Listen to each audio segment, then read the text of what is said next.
जरा विचार करो हम कहां जा रहे हैं। जो बहन बेटियां जिस देश के अंदर सुरक्षित नहीं रहेंगी, आप अपनी उन्नति कहते रहिएगा, वह देश कभी आगे नहीं जाएगा। जिस देश में माँ का अपमान होगा, जिस देश में आपकी बहन बेटी का अपमान होगा, और अपमान करने वाले कौन हैं?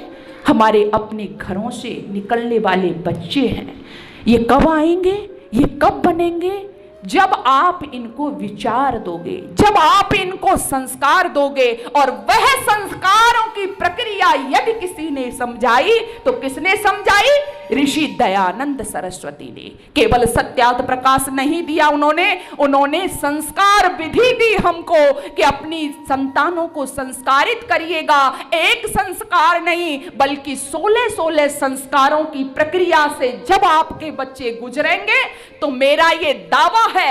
आप कहते हो ना कि जी राम नहीं आ सकते, कृष्ण नहीं आ सकते, अब नहीं। बहुत से लोग तो इतने निराश हो जाते, ना अब नहीं, हो ही नहीं सकता। क्यों नहीं आएंगे? आपने कोशिश की कभी? राम तो घरों में आएंगे, लेकिन राम को लाने के लिए क्या होगा? मैं अक्सर कहा करती हूँ, राम आएंगे हमारे घरों में, लेकिन माँ कौशल्या बनना होगा, दशरथ हमको बनना होगा। हनुमान आएंगे हमारे घरों में, लेकिन अंजना कौन बनेगा?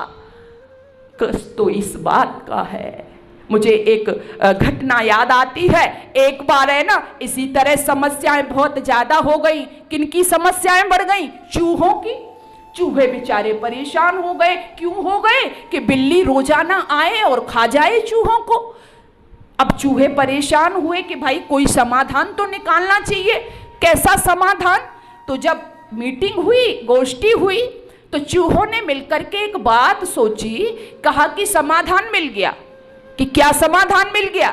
तो कहा कि एक विचार हमारे मन में आता है, यदि हम अपनी रक्षा चाहते हैं तो बिल्ली के गले में घंटी बांध दी जाए।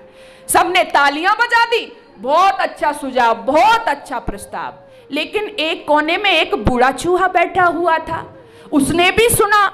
जब तालियां बज गईं तो उसने खड़े होकर के कहा कि सुझाव तो तुम्हारा अच्छा है, लेकिन मैं तुमसे ये पूछना चाहता हूं कि बिल्ली के गले में घंटी बांधेगा कौन? बस सभा में सन्नाटा छा गया।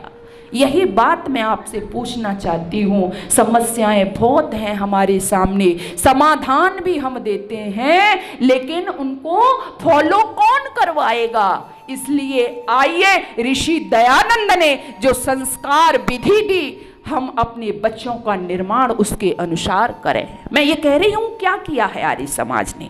संस्कार विधि के द्वारा बच्चों का निर्माण करिएगा, फिर देखिए समाज में वही राम राज्य होगा, वही कृष्ण जैसे योगी इस धरा पर फिर से अवतरित होंगे। इसके लिए हमें करना होगा।